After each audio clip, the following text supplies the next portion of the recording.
Today on Sugar Spun Run, I will be showing you how to make angel food cake. Hey Sugar Spun Bakers, Sam here, and I am so excited to be sharing another carefully tested, well-researched, and perfected recipe. Angel food cake is my all-time favorite cake. Super light, super airy, absolutely heavenly, I would say. And while there are a few techniques involved, a couple of steps that can seem a little bit complicated, today I'm going to be walking you through each of those so you will have a flawless cake of your own.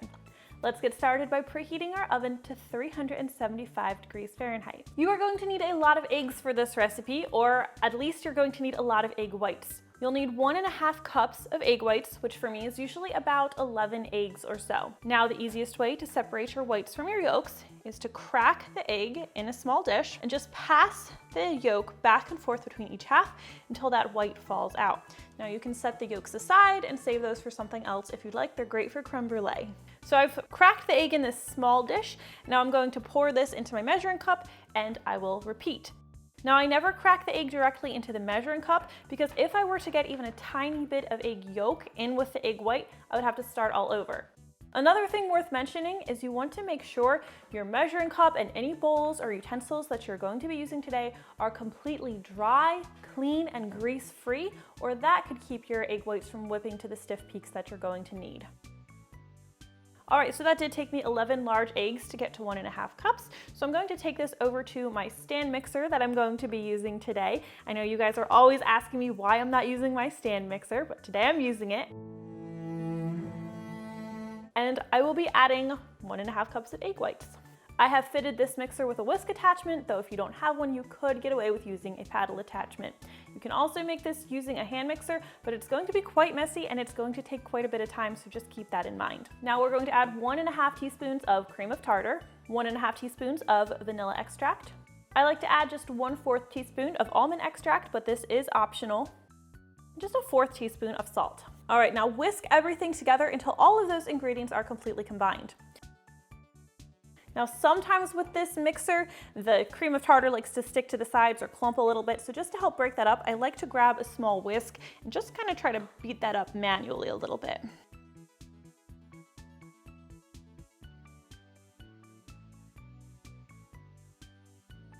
Okay, so once these ingredients are well combined, you'll notice the egg whites are getting a little bit foamy. We can go ahead and gradually increase our mixer speed to high. Now you'll see here that I have measured out 1 cup of granulated sugar. What I'm going to do is 1 tablespoon at a time. I am just going to add this to the egg white mixture while the mixer is running on high speed. Now after each addition, I like to wait about 10 to 15 seconds, maybe a couple seconds more, to give that sugar some time to dissolve before I add the next tablespoon. Now as we're adding the sugar, your mixture should be getting fluffier and thicker and more white as it goes. Okay, so at this point I have added all of my sugar, but we're not quite done. I want you to take a look at this. So what we're looking for is stiff peaks, but take a look at this. This is close, we're getting there, but I definitely wouldn't call these stiff peaks yet. They're a little bit too loose. The peak, I don't know if you can see that, it's kind of folding over a little bit on itself. One of the biggest causes of an angel food cake that doesn't turn out properly is not whipping your egg whites enough. So I'm going to keep mixing this on high speed until I like what I see a little bit better. And this does take time. This is going to take several minutes. It's going to take a while, so have patience, and you want to make sure you get to full stiff peaks. They're going to be thick, glossy, shiny, and very, very stiff. All right, let's take another look. Okay, I'm liking what I see here a lot better. It's fairly similar in appearance, like the volume is pretty similar, but the peaks are holding their shape very nicely. This is very stiff, so I'm happy with this. We can stop here. We can take this bowl off the mixer now because we are done with the mixer. Now in a separate bowl, we are going to combine some powdered sugar and flour. You'll need 1 1/4 cups of powdered sugar. Hopefully you don't make a mess like I did. Clean that up. And we are also going to be using 3/4 cup plus 2 tablespoons of all-purpose flour. Alternatively, you can use 1 cup of cake flour. Now just briefly whisk these together so they're thoroughly combined. And now we'll add this in about 4 parts to our egg white mixture. Let me just add some of that now. Now grab your spatula, and you don't want to stir, you don't want to use your electric mixer at this point. Instead, what we're going to do is we're just going to fold the egg white mixture and that flour mixture together. So See, I'm not stirring, I'm not mixing, I'm just folding everything together because we don't want to end up deflating our egg whites or our cake is going to deflate. All right, you don't want to overdo it at this point, so I think that looks pretty good. So I will add more of that flour mixture and just repeat until you have added and combined all of the flour mixture.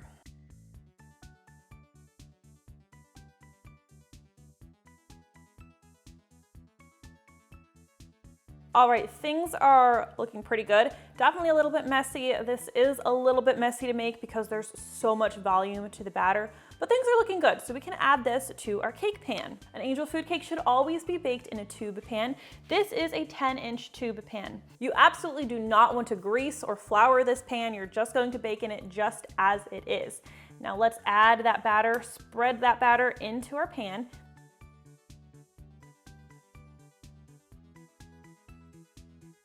And you want to evenly spread it over the tube pan or throughout the pan.